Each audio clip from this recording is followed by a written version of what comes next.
Firstly, the reasons for why you should buy a Defender 90. This has a proper old school look and a feel to it, even when it comes to driving one of these. You've got to be thoroughly engaged when you want to drive any of these old Defenders. You can't be half in, half out, because these things don't have all the amenities of the modern day sort of cars, just with crash detection system and braking for you and everything else that you could potentially want in a new modern car. This is to also help you break out from the routine of some of these everyday boring cars that we potentially drive. So when you want something for those days to do a bit of off-roading, to use it on a farm, or to even just poodle around in doing groceries, or if you've got a dog, or if you've got kids that want to be part of a bit of an adventure in your life, then one of these are absolutely the right tool for the job. And in that alone, you should have quite a few reasons for why, if you're considering to buy one of these, you should. Don't hold back. Now, here are the reasons for why you shouldn't buy it. If you're looking for something comfortable, even right here, something with a good turning circle, this is not going to have a good turning circle. This is not going to be comfortable. This is not going to be something that's going to give you what you are expecting out of a Land Rover Discovery or a Range Rover Sport.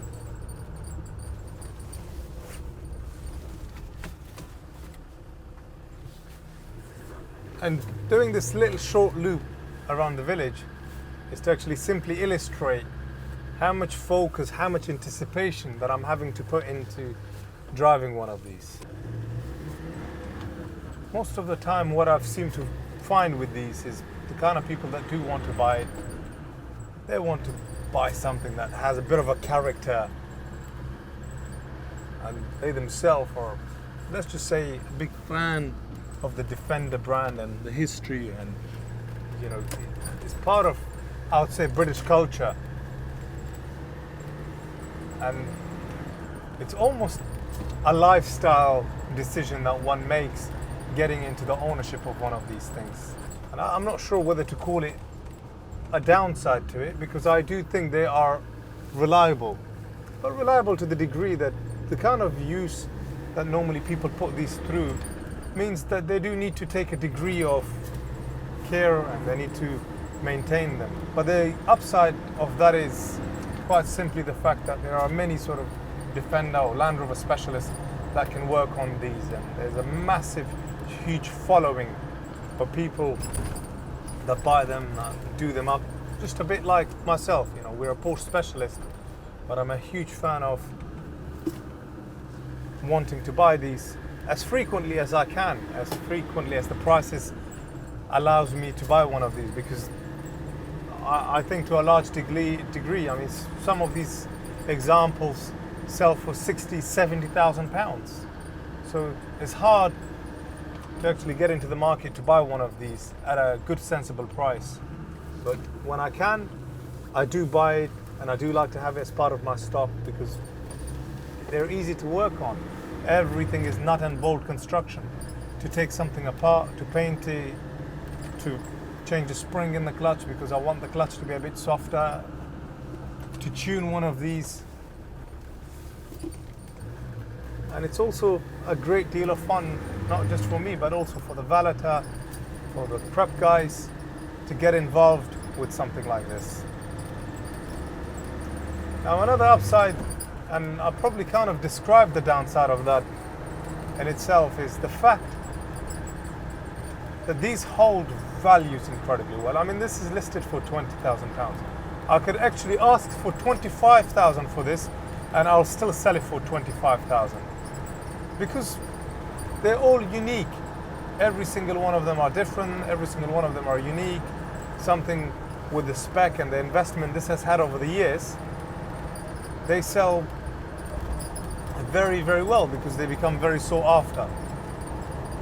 But at the same time, when you want to get into the ownership of these, don't expect to find a good, well-conditioned, well-maintained one of these for £10,000. It's just non-existent. It's just not going to happen.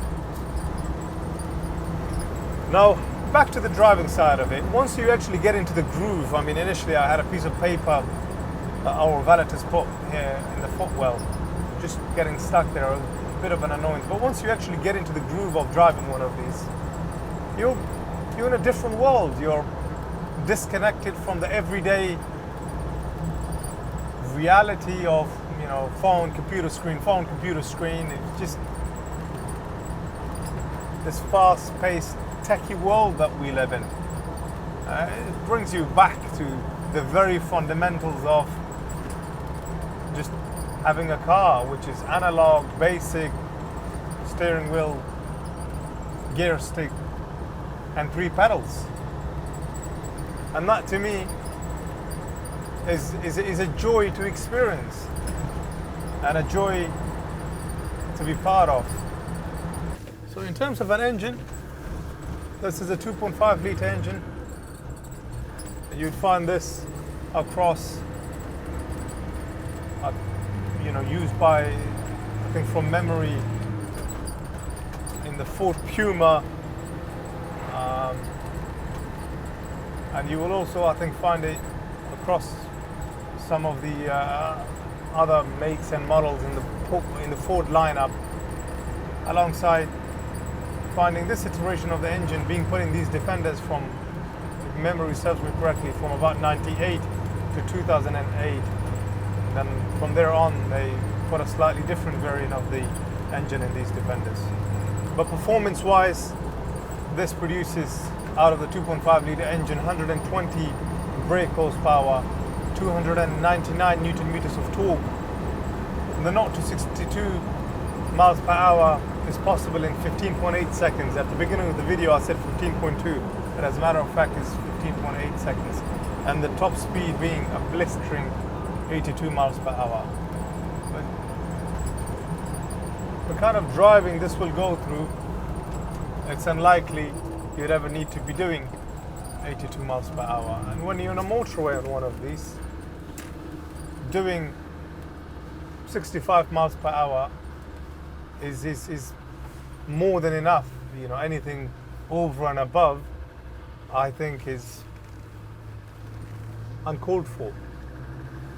So just to summarize, if you're looking for something comfortable and just sofa-like, this isn't the thing to get into. If you're looking for a bit of an adventure in your life, a lifestyle change, something to take to camping, especially when you've got a dog or a pet, or if you're doing hunting or just anything outdoorsy, brilliant, absolutely brilliant to have.